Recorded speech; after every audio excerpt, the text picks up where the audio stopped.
我哋喺工廠嗰度都介紹過㗎啦，做咗一個隱藏式嘅一張換鞋凳啦。係啦，而最特別嘅位置咧，今次咧就係呢一個位置。大家好，上次咧就同大家咧去工廠嗰度咧就驗收過一批家私啦。咁批家私咧就今次咧就送咗落嚟單位啦。不如依家帶大家睇下今次呢個裝修單位，我哋做一啲家私嘅每一個細節位啦。首先可以睇一睇咧入門口呢個玄關位啦，大門啦喺度啦嘅右手邊咧就做咗一個玄關櫃嘅。咁我哋都慣常咧中間呢個位置咧做翻個中空嘅設計啦。下邊咧就係鞋櫃啦，咁跟住咧可以睇一睇呢度啦。其實咧好多時咧依家屋主咧喺啲玄關位置咧都希望有一個位可以有張凳啊去坐下換下。而玄關位一路入到嚟呢度咧，呢邊咧係個飯廳啦。咁依家暫時放張飯台喺度啦，嚟緊應該都會放啲餐凳喺度啦。咁我哋睇一睇呢邊啦。嗱，呢邊咧有一幅好大嘅牆身嘅，咁屋主希望我哋咧就做翻一組電視櫃啦，但係咧亦都要有少少特色牆嘅，所以今次咧亦都幫屋主咧挑選咗一款比較有特色嘅一個牆紙啦。會見到喺度有啲暗嘅花紋喺度嘅，係啦。咁而呢邊咧一路去到延伸到個窗口嗰邊咧，我哋都做咗一個好大嘅電視櫃嘅。咁今次屋主咧亦都希望呢一個電視機嘅位置咧可以闊落啲。好啦，嗱，咁呢啲咧都係一啲儲物空間啦。中間呢邊咧都係做咗啲 display 櫃啊、滲燈嘅位置啦。咁而下邊咧都係做翻啲儲物空間嘅，有好多唔同嘅櫃桶啦。然後咧上次咧我哋喺工廠嗰度都介紹過㗎啦，好似有張圓形嘅凳仔咁咧，其實係我哋嘅設計嚟嘅。咁下邊咧有一個支撐嘅位啦，做咗一個圓柱形啦。咁攞嚟支撐住呢一個地櫃咯。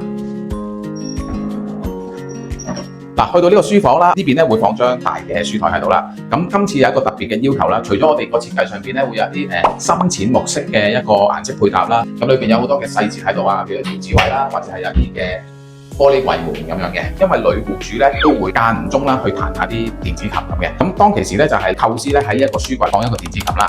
咁但係咧又因為唔係咁常用啦，咁所以我哋就去諗下點樣可以令到佢有個電子琴放到喺度之餘咧，又可以做到個儲物嘅位置嘅。嗱，佢大概個使用咧係咁樣，開咗之後咧呢個位置，嗱，電子琴咧可以放裏邊嘅，然後咧當佢要去彈琴嘅時候咧，就咁喺呢度彈琴就得，或者咧拉出少少再去彈鋼琴都得嘅。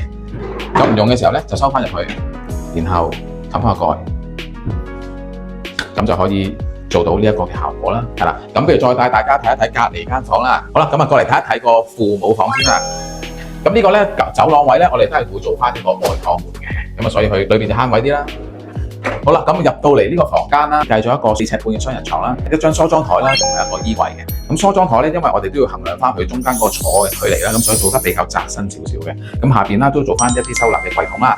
咁然後呢邊咧就做咗一個高身嘅衣櫃，中間咧亦都會有啲調節嘅設計啦。好嗱，咁呢邊咧就做咗張4尺半嘅柔滑床啦，下邊咧亦都做翻啲儲物嘅一啲櫃桶啦。咁床頭呢邊咧亦都做翻個床頭鋪筍啦，因為咧床頭上方咧可以睇翻呢個位咧，其實本身係有條橫梁喺度㗎，上邊做翻個拱形追翻出嚟嘅時候咧，個感覺咧就冇咁突兀啦。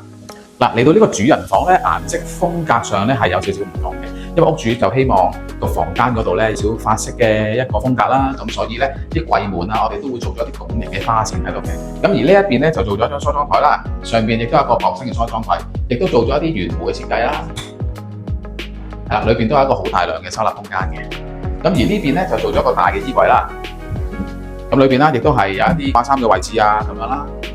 咁然後去到延伸埋嚟呢邊咧，我哋喺個衣櫃呢邊咧就偷咗一個床頭櫃位，下邊啦做一啲櫃桶啊，可以放書啊或者放其他嘢咁啦。咁今次咧我哋個床頭 pan 咧都做咗一個特別少少嘅一個造型嘅設計嘅，好似一個有少少波浪形咁樣啦，係啦，咁就幾特別啦。咁然之後咧，我哋呢張柔滑床啦，做咗前邊櫃桶，後邊做大收納空間嘅。好啦，嗱，今次呢個裝修單位咧就介紹到嚟呢一度啦。唔知咧你哋會唔會覺得今次嘅設計風格咧啱你哋咧？嗱，嚟緊如果有裝修或者需要訂做家私嘅話咧，歡迎隨時聯絡我啦。我係 Benny，下次見，拜拜。